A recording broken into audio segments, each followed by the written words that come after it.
সরস্বতীর প্রেম। জানি পড়ে যাওয়াটা অন্যায় নয়, কথা না শোনাটা অন্যায় সরস্বতী। আচ্ছা বাবা, ভুল হয়ে গেছে আমার। কিন্তু তুমি বলো জেঠি, তোমার প্রিয় দিদির যদি সম্বন্ধ আসতো তাহলে তাহলে তুমি জামাইবাবুকে না দেখে থাকতে পারতে?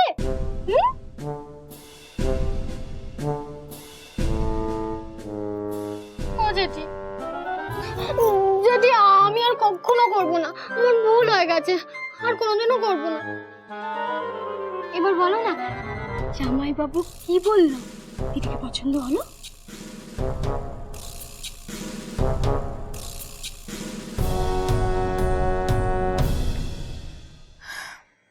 এখনো কিছু জানায়নি।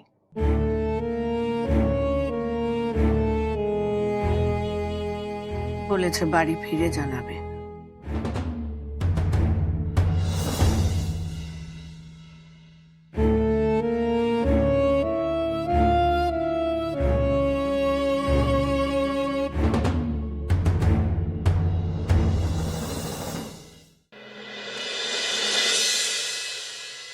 অসম্ভব, আমি কিছুতেই ওদেরকে এই কথা জানাতে পারবো না। এটা একটা জানানোর মতো কথা হলো? বরং আমি ওদেরকে বলে দিচ্ছি যে আমাদের মেয়ে পছন্দ হয়নি। একটা মেয়েকে যখন ছেলের বাড়ির লোকেরা দেখতে যায় তখন তার মনের অবস্থা কি থাকে জানিস? বুঝিস কিছু? তার চেয়ে তুই যদি ওকে বলিস যে ওকে তোর পছন্দ হয়নি, তাহলে কষ্টটা একটু কম পাবে। আর যাই হোক না কেন, এটা তো প্রেমের সম্পর্ক নয়, দেখাশোনার সম্পর্ক। তাতে পছন্দ নাই হতে পারে, কিন্তু কিন্তু তুই যদি ওকে বলিস যে তোর ওকে নয় ওর ছোট বোনকে পছন্দ, তখন আমি তো সেটাই বলছি মা, এটা তো প্রেমের সম্পর্ক নয় যে ভেঙে দিলে অন্যায় হবে। ইনফ্যাক্ট কোনো সম্পর্কই তো গড়ে ওঠেনি, তাহলে বলতে অসুবিধাটা কোথায়? আর আমি তো না করছি না, শুধু বলছি বড় মেয়ের বদলে ছোট মেয়েকে পছন্দ হয়েছে, এতে অন্যায়ের কি আছে? আর তাছাড়া দুজনেই তো ওদের বাড়ির মেয়ে, একই তো ব্যাপার। না বাবু, তুই বুঝতে পারছিস না, ব্যাপারটা এক নয়। এটা একদম ভালো দেখায় না। কেন ভালো দেখায় না? এতে ইললজিক্যাল কি আছে? ওদের কথা বাদ দে দাদা, তুই নিজের কথাটা ভাব। এসব কথা জানাজানি হওয়ার পর তুই যমুনার সামনে গিয়ে কখনো দাঁড়াতে পারবি? কেন পারবো না? একটা জিনিস প্র্যাকটিক্যালি ভাব, যে মেয়েটাকে আমার ভালো লেগেছে যমুনাকে বিয়ে করলে সে আমার চোখের সামনে ঘুরে বেড়াবে, এতে তোদের অস্বস্তি হবে না? তোমরা কি বলো? শোনো পাভেল, তোমাকে একটা কথা আমি স্পষ্ট করে বলে দিচ্ছি, আমি কোনো মতেই ফোন করে ওদেরকে এই কথা জানাতে পারবো না। ঠিক আছে, তুমি তাহলে ওদের ফোন করে বলে দাও আমার মেয়েকে পছন্দ হয়নি, কারণ ও বাড়িতে বিয়ে করলে আমি ছোট মেয়েকে বিয়ে করব, না হলে বিয়ে করব না। আমি একটা কথা বলবো? দেখো, আমরা আজ আছি, কাল নেই। আর আমার নাত বউয়ের সাথে ঘর করবে তো আমার দাদু ভাই। তাই দেখো, ওর বিয়েতে ওর পছন্দটাই তো শেষ কথা হওয়া উচিত, তাই না? মা, আমি আমার ঘরে যাচ্ছি। সম্বন্ধ হলে ওই ছোট মেয়ের সাথেই সম্বন্ধ হবে, নইলে নয়।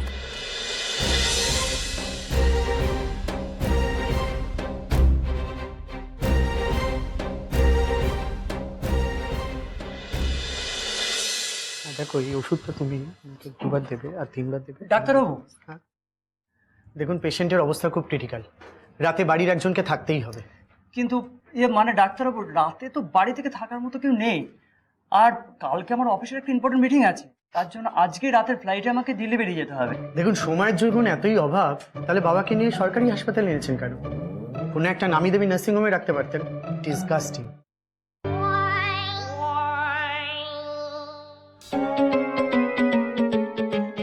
ভগবান যা করেন মঙ্গলের জন্যই করেন। ভগবান সবার মঙ্গল করুন, আর আমাকে দিয়ে শুরু করুন। এই বয়সে বাবার জন্য এত খরচ, কোনো মানে হয়? যত সব ঝামেলা। হলো কোনো প্রবলেম? কে ভাই তুমি? যাও তো এখান থেকে।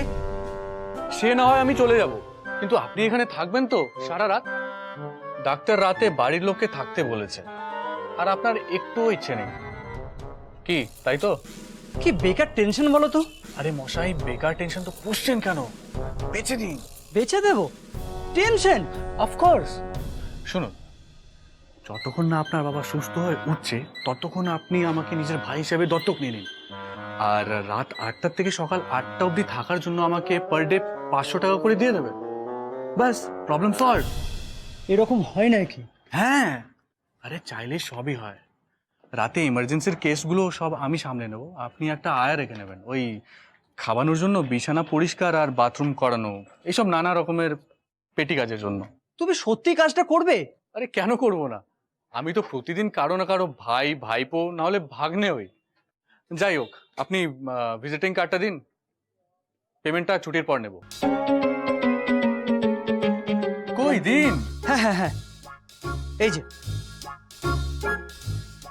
মতিলাল মল্লিক, বয়স 55, বেড নাম্বার 73।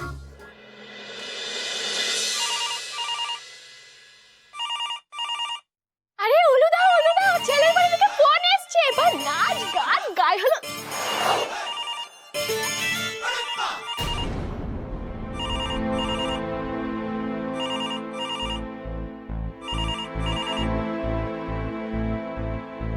হ্যালো,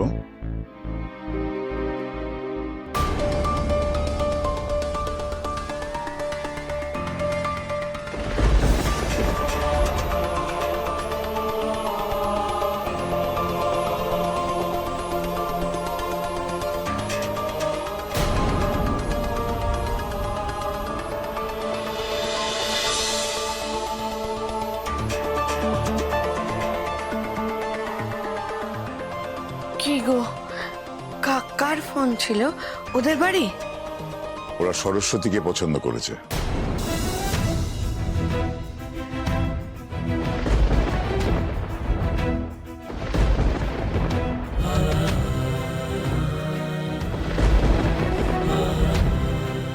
এ আবার কেমন কথা? এক মেয়েকে দেখতে এসে আর এক মেয়েকে পছন্দ হলো ওদের, আর সেটা আবার ফোন করে জানাচ্ছে ওরা।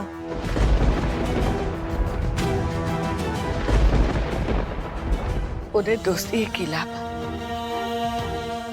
আমি জানতাম এরকম একটা কিছু ঘটবে, আর সেই জন্যে আমি সরস্বতীকে পই পই করে বারণ করেছিলাম ওদের সামনে না যাওয়ার জন্য। জেঠি, কিন্তু ও কি কোনো কথা শোনার মেয়ে?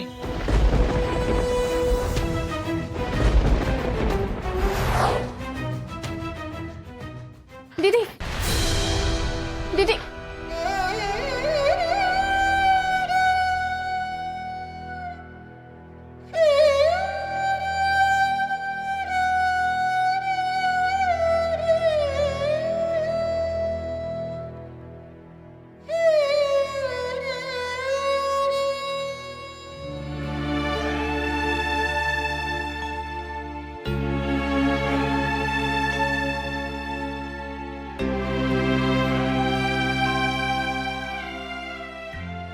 দিদি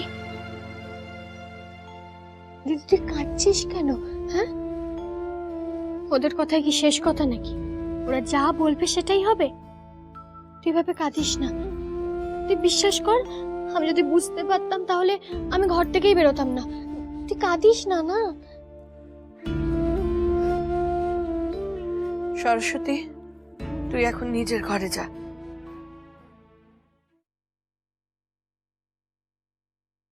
যেটি বিশ্বাস করো, আমি বুঝতে পারিনি। তুইও তো একটা মেয়ে সরস্বতী। এরকম একটা ঘটনা ঘটার পর একটা মেয়ের মনের উপর দিয়ে যে কতটা ঝড় বয়ে যেতে পারে সেটা তো তুই বুঝিস। তুই তোর ঘরে যা সরস্বতী, এখানে দাঁড়িয়ে থেকে ওর কষ্টটা আরো বাড়াস না। যা, ঘরে যা। কি বলছো জেঠি? আমি আমি দিদির কষ্ট বাড়াচ্ছি? আমি জানি জেঠি, তুমি আমাকে বেরোতে মানা করেছিলে, আমি শুনিনি। কিন্তু আমি তো বারবার তোমাকে জিজ্ঞাসা করেছিলাম কারণটা কি, তুমি তো সেই বললেই জেঠি। তাহলে আগে কেন বললে না বলো? তাহলে আমার দিদিকে এভাবে কষ্ট পেতে হতো না।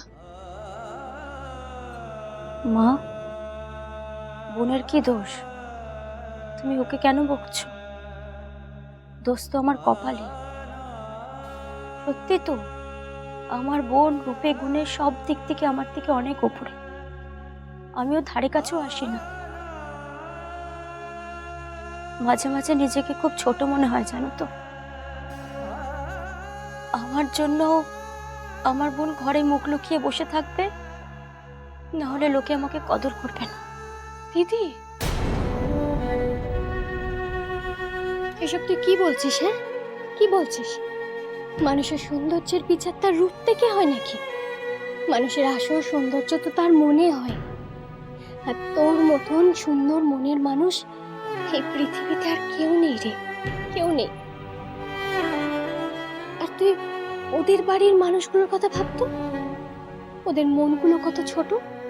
তোকে দেখতে এসে আমায় ছি, আজকে তাদের জন্য এখানে দাঁড়িয়ে দাঁড়িয়ে কাঁদছিস কেন?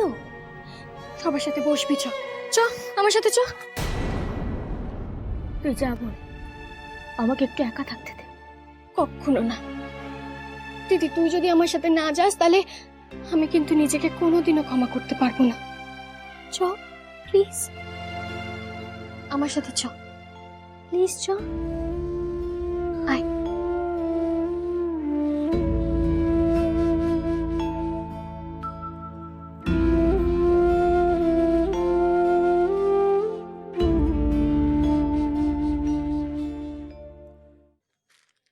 আচ্ছা ভাই, 103 নম্বর বেডের বুড়োর ইঞ্জেকশন এনেছিস?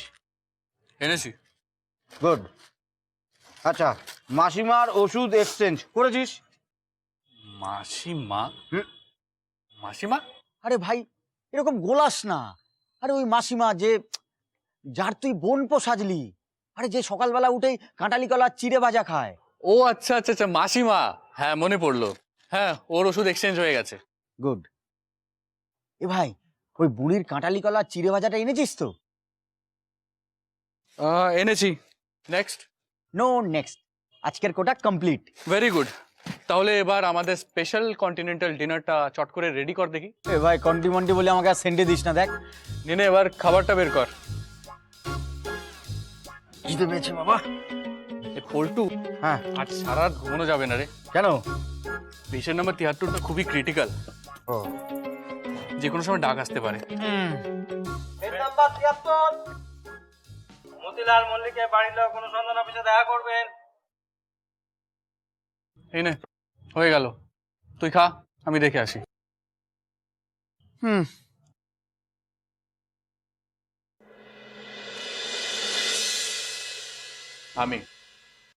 আমি তোমাকে দেখে কোনো না কোনো পেশেন্ট পার্টির বাড়ির লোক সেজে এখানে থাকো, এটা কিন্তু একটা আইনত অপরাধ। তাই নাকি? পেশেন্টের দেখাশোনা করা অপরাধ? না, আমি সেটা বলছি না, তবে হাসপাতালে অফিসের মধ্যে মিথ্যা কথা বলাটা অপরাধ। এটা কিন্তু একটা সিকিউরিটি ইস্যু হতে পারে। বেশ, তাহলে পুলিশ ডাকুন, কিন্তু তার আগে বলুন যে পেশেন্টের কি দরকার, ডাকছিলেন কেন? আপনি ডাক্তারবাবুর সঙ্গে গিয়ে কথা বলুন। ইনজেকশন লিখেছেন, বাইরে থেকে আনিয়ে নিতে হবে। ঠিক আছে, যাচ্ছি। আর হ্যাঁ, পুলিশ এলে বলে দেবেন রাতে আমি ওই গাছতলায় থাকি, পারলে যেন ধরে নিয়ে যায়।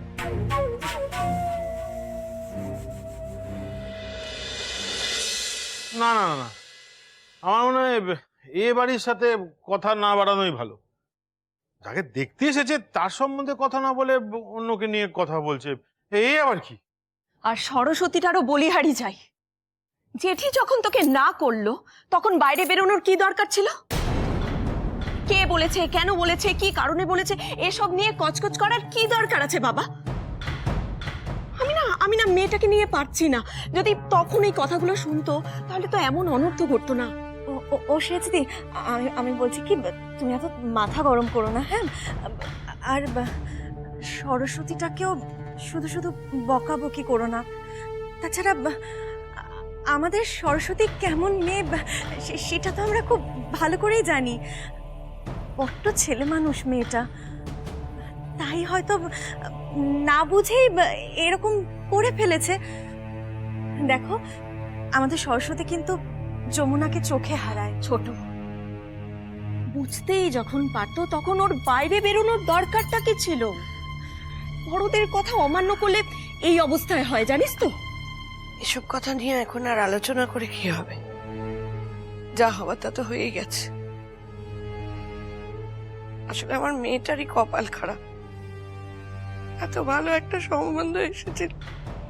দেখো, ওরা মেয়ে দেখতে এসেছে, মেয়ে দেখা হয়ে গেছে। এরপর দুটো কথা থাকতে পারে, হয় মেয়ে পছন্দ হয়েছে, নয় পছন্দ হয়নি। এছাড়া আর কোনো কথা থাকতে পারে না। আমরা তো সরস্বতীর বিয়ের বিজ্ঞাপন দিইনি। এটা তুই তোর কথা বলেছিস, তোর যুক্তি তোর কাছে ঠিক বলে মনে হচ্ছে। আবার ওদের দিকটা ভেবে দেখলে এটাও কিন্তু ফেলনা নয়। বিয়ে ব্যাপারটা সারা জীবনের ব্যাপার, তাই যাকে পছন্দ হবে তার সঙ্গে তো বিয়ে হওয়া উচিত। তাই ওরা যাকে পছন্দ করেছে তার কথা জানিয়েছে। না, বলবে না। না মানে আমি একটা জিনিস বুঝতে পারছি না, এই ব্যাপারটা নিয়ে আমরা এখনো এত কথা কেন বলছি? ওদের তো পরিষ্কারভাবে ফোন করে বলে দিলেই হয় যে ওদের সাথে আমরা কোনো সম্বন্ধ করব না। আর তাছাড়া আমি প্রথমেই বলেছিলাম এইসব বিজ্ঞাপন না দিতে। এর চেয়ে ভালো হতো আমি নিজে গিয়ে চেনাশোনার মধ্যে কোনো একটা যদি সম্বন্ধ জোগাড় করতে পারতাম।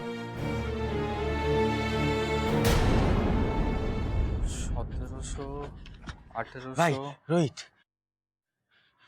কি হয়েছে, এত হাঁপাচ্ছিস কেন? পুলিশে তাড়া করেছে নাকি? আরে না, 202 নম্বর বেডের বাড়ির পেশেন্টের বাড়ির লোককে ফোন কর এক্ষুনি। কেন? আরে রক্ত লাগবে, এবি নেগেটিভ, ব্লাড ব্যাংকে নেই, ডোনার লাগবে, তাড়াতাড়ি তাড়াতাড়ি ফোন কর। দাঁড়া।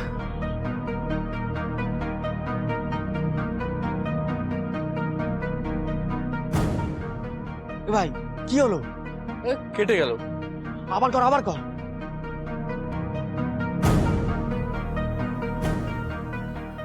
কি হলো, ধরেছে? কুম্ভকর্ণ নাকি, ঘুমই ভাঙে না?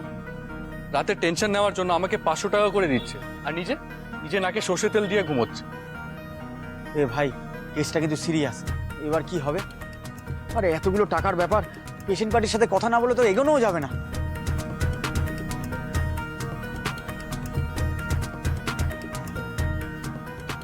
কি রে, এটা আবার কি করছিস?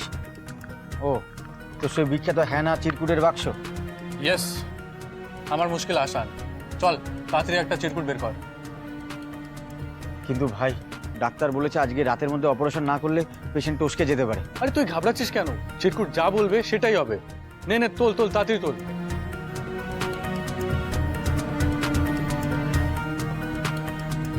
ভাই, হ্যাঁ এসছে।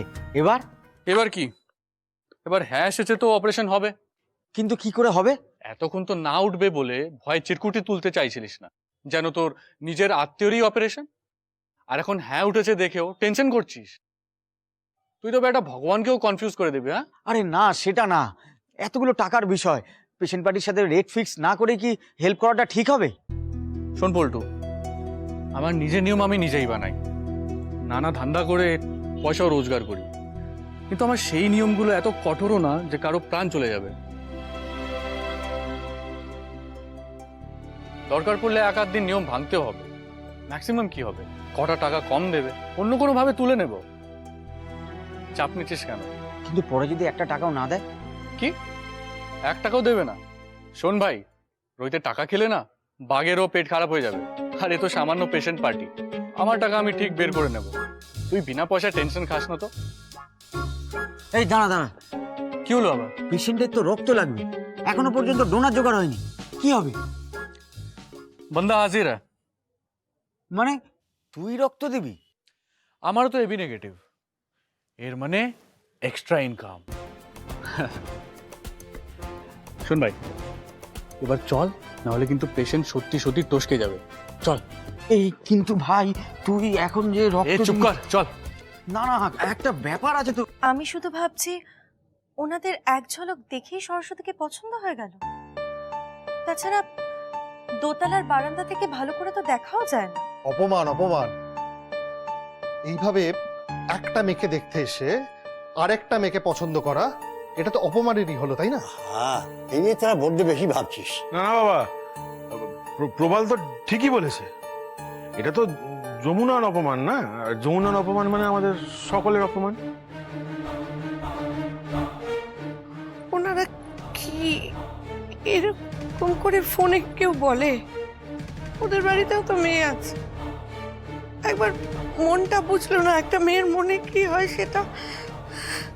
যখন নিজেদের সাথে এরকম হবে তখন বুঝবে যে বাড়ির মেয়ের কষ্ট হলে বাড়ির লোকেদের কেমন লাগে। ব্যাস,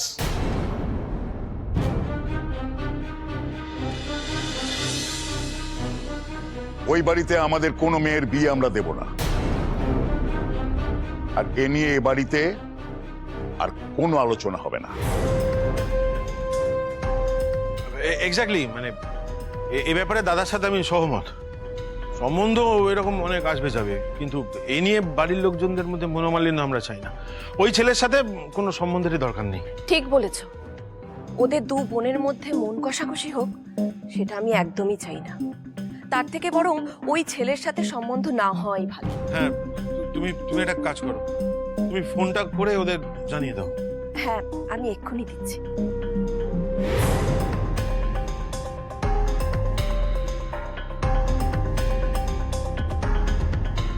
দাঁড়াও,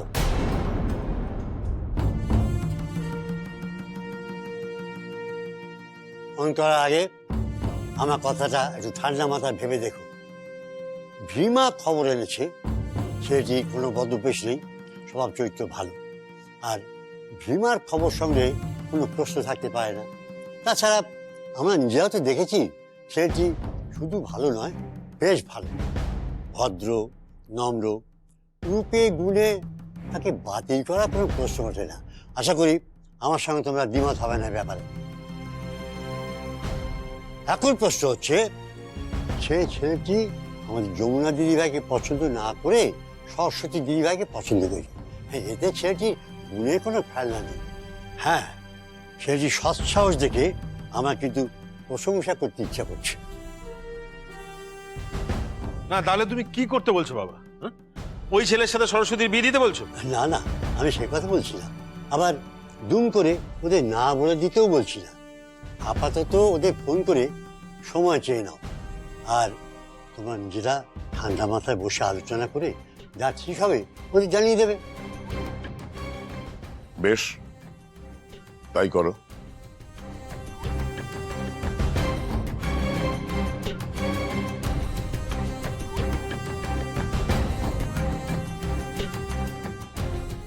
হ্যাঁ, আমি যমুনার কাকিমা বলছি।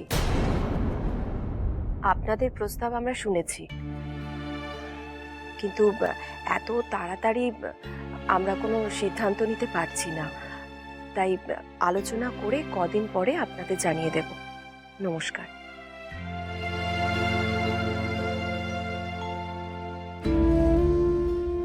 দাদা দিদি, বলেছি না তুই কোথাও পালাবি না, এতে তোর তো কোনো দোষ নেই। তাছাড়া বাড়ির লোকেরা সিদ্ধান্তটা পরে জানাবে বলেছে, এখনো হ্যাঁ তো করে দেয়নি। বোন, তুই বাড়ির লোকেদের চিনিস না? জানিসই তো ওরা যদি একবার কোনো সিদ্ধান্ত নিয়ে ফেলে সেটা আর কোনোদিনও বদলায় না। উফ দিদি, সিদ্ধান্ত তো এখনো নেওয়াই হয়নি, তাহলে বদলানোর প্রশ্ন আসছে কোথা থেকে? তাছাড়া ভবিষ্যতে যদি এরকম সিদ্ধান্ত নেওয়াও হয়, তাহলে আমি কথা দিচ্ছি এরকম সিদ্ধান্ত আমি বদলেই ছাড়ব। তুই বদলাবি কি করে?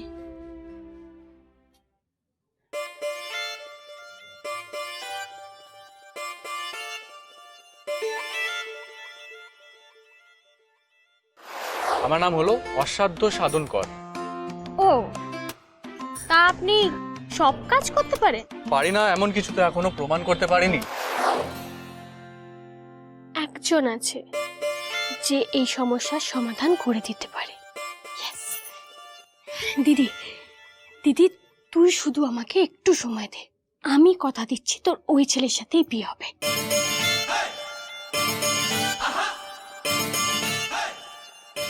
অসাধ্য সাধন কর, এইবার অসাধ্য সাধন করে দেখাও দেখি।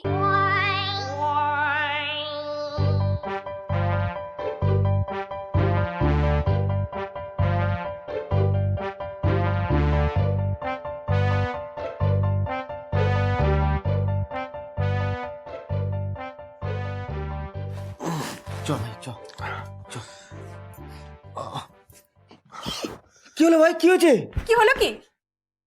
মাথাটা কেমন ঘুরে গেল। কি করলেন বলুন তো আমার বন্ধুটাকে? এক থাপ্পড় মারবো। আমি করলাম? কমজোরের রক্ত দিলে এরকম হতেই পারে, কিচ্ছু হবে না। শুয়ে রাখুন এখানে, গরম দুধ পাঠিয়ে দিচ্ছি, খাওয়ালেই ঠিক হয়ে যাবে। কোথা থেকে সব চলে আসে যত সব।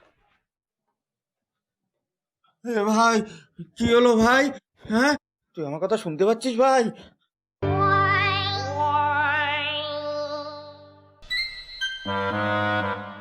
সব শুনতে পাচ্ছি ভাই। তুই তুই ঠিক আছিস? তুই কি আমাকে এত কমজোর ভেবেছিস নাকি? হ্যাঁ, আরে তুই তো জানিস আমি হচ্ছি মুখে হাসি বুকে বল, তেজে ভরা মন। ওই তাহলে নাটক করলি কেন? এই নাচটা আমার জ্বর মারবে বলে। আরে নাটক না করলে ঘুমানোর জন্য বেডটা পেতাম কি করে? ওই গাছতলা খুব মশা ভাই, আর কোমরটাও খুব ব্যথা করে। আজ এখানেই ঘুমাবো। পাখা আছে আর উপর থেকে পাখিও আশীর্বাদ করবে না। ফ্যানের নিচে ঘুমানোর মজাই আলাদা ভাই। আর জানিস সেটা খেতে কি দেয়? কি রে? গরম দুধ, ডিম সিদ্ধ, কলা। কোলা? আস্তে। ডিম সিদ্ধও দেবে?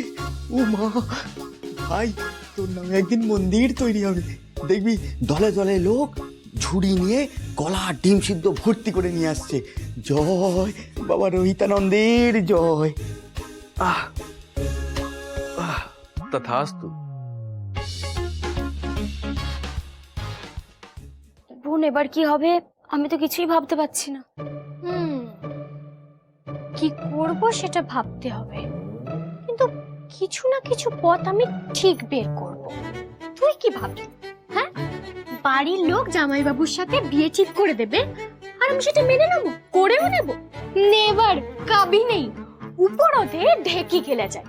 কিন্তু এটা তো একটা আস্ত জামাইবাবু। বোন তোর এসব যুক্তি কে শুনবে? আর তুই আমাদের বাড়ির লোকেদের চিনিস না, এখানে বাবাই সব কিছু। আর তুই আকাশ কুসুম কল্পনা, জাস্ট বোকামো ছাড়া আর কিছু না।